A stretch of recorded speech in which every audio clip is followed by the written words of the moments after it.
All right, here in Algebra 2, Lesson 2.6, we are going to be solving equations, quadratic equations, using the quadratic formula. So we have a formula that will do it for us. We just have to plug the numbers in and complete the operations, right? Follow the order of operations, simplify our expressions, etc. This is going to be the most Algebra 1 feeling Algebra 2 that we're doing for a little bit. And so as we did this in Algebra 1, there's a couple things that we know how to do now. In Algebra 1, we did this in Unit 10, but we learned about simplifying square roots in Unit 11. And so now we know how to do this with simplifying square roots, and we've also practiced simplifying a little bit of fractions with radicals in them, with sums or differences in the numerator. And so let's actually review this a little bit real quick so that we can kind of see how this pans out. We've got 4 minus 48 we know is 16 times 3, and so we've got 4 minus 4 squared roots is 3 over 2. And then when we simplify this, we're taking 4 over 2 minus 4 squared roots is 3 over 2 to get our final simplified form. Likewise, over here we have 3 plus I times the square root of 72 over 9. When we have this negative radicand, we have to write that as I times that positive square root.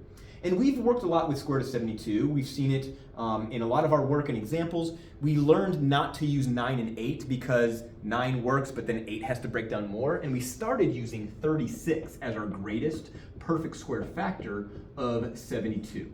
And so we write square root of 72 as the square root of 36 times the square root of 2. This gives us 3 plus 6i times the square root of 2 all over 9. So here we simplified the radical, but we have not yet simplified the fraction. These all have another way you can do this is instead of just taking 4 divided by 2 and 4 divided by 2, is we can think of it as what's a common factor. So this is 3 times 1, this is 3 times 2, times I times the square root of 2, and this is 3 times 3. So if I divide the 3 out from all of them, I'm left with 1 plus 2i times the square root of 2 all over 3. So this thing is equal to 1 plus 2i squared to 2 over 3. Now these answers should look similar to the work that we did with completing the square, although if we're completing the square, all of our answers had a plus or minus, plus or minus, plus or minus. And so our answers today are going to look like these. All right, doing the quadratic formula, we're going to have that part before the plus or minus, and then the square root, and then all of it over the same number. And so we're going to explore that just like we did in Algebra 1, but now we can simplify the square root, and now we can simplify the fractions, hopefully. This part right here is maybe a little bit much to ask, so I apologize if this is hard for you to follow.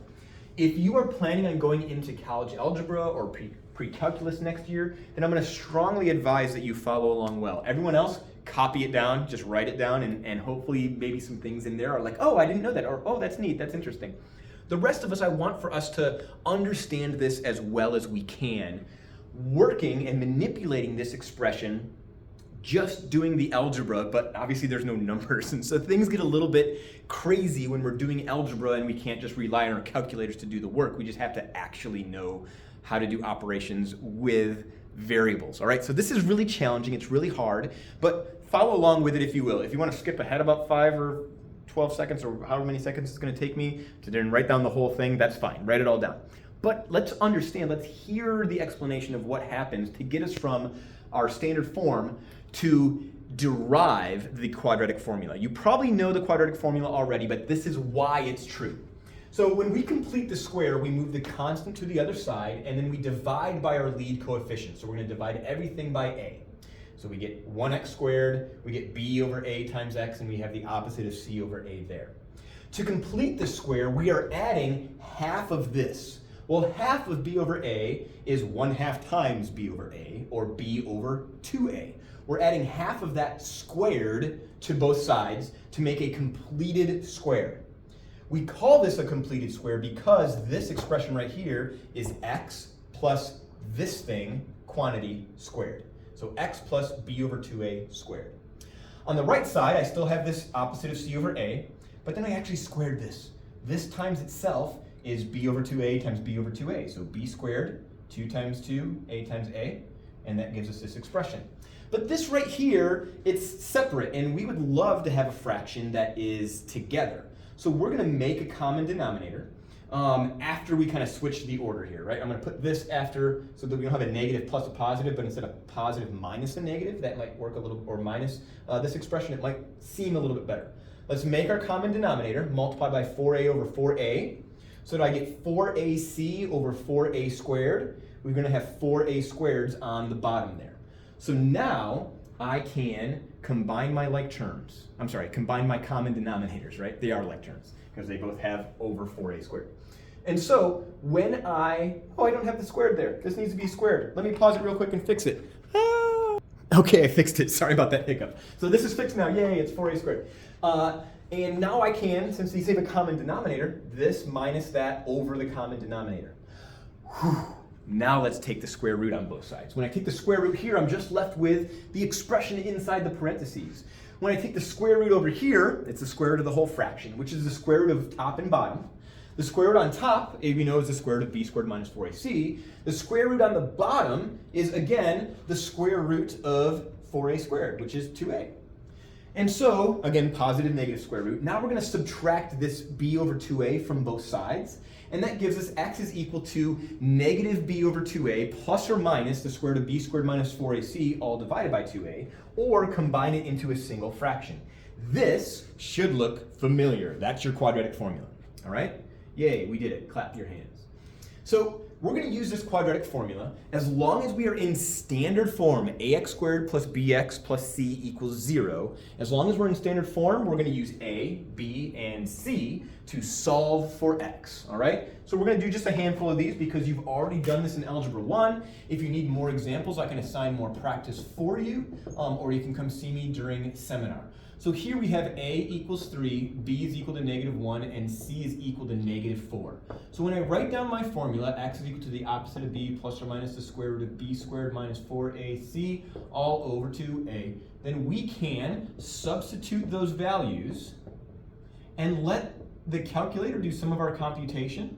I'm a big fan of doing some of the computation myself because I like to do basic arithmetic, basic computational stuff. C here is -4, B is -1.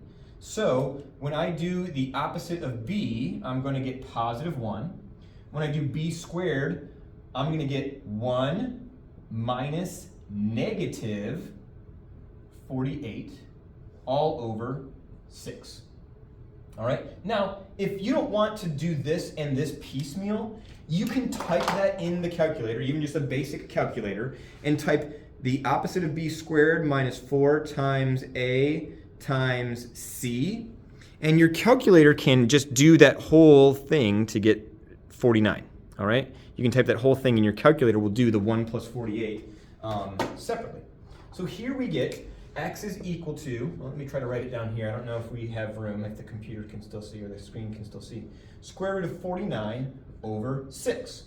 All right, now we know that we have 1 plus or minus 7 over 6. When we have this situation, just like we did with completing the square, we can actually do this addition and subtraction. So I'm going to do this up here if you don't mind.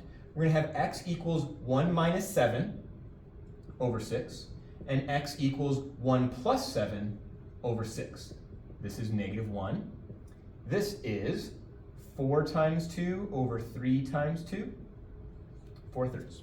So we have two answers using the quadratic formula. Let's go ahead and do letter B here. 2x squared minus 4x minus 3 is equal to 0.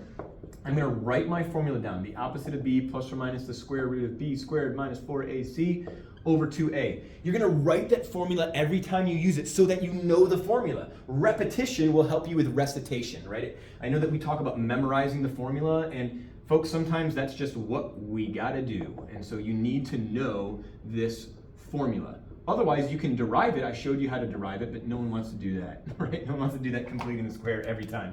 So the opposite of b plus or minus the square root of b squared minus 4 times a times c all over 2a. We can execute these operations one at a time. The opposite of -4 is 4. We have 16 plus negative times negative. This is 12 and 2 makes 24 all over 4. So I get 4 plus or minus, this adds up to 40, the square root of 40 over 4. So now I have x is equal to 4 plus or minus the square root of 4 square root of 10 over 4. 4 plus or minus 2 square roots of 10 over 4. And now I can simplify that fraction. When I simplify that fraction, I get 2 plus or minus the square root of 10 over 2. This is what x equals. Now remember, there's a plus and minus. So on this one, I'm going to leave it like that. I'm not going to write a separate answer, 2 plus the square root of 10 divided by 2 and 2 minus the square root of 10 divided by 2. All right? We're just going to leave it as is. Leave it as is the expectation. This is the one that I would like for you to try, and it says try. So when you try to do this, you should make sure it's in standard form. Then you should write the formula. You should identify A, B, and C. And you should substitute those numbers into the formula, execute the operations, trying to simplify the fraction, and trying to simplify the square root. Simplify the square root, and then try to simplify the fraction. We will go over this one in class, all right? But I want to see you try it first. Hopefully you can show that you know how to solve quadratic equations using the quadratic formula.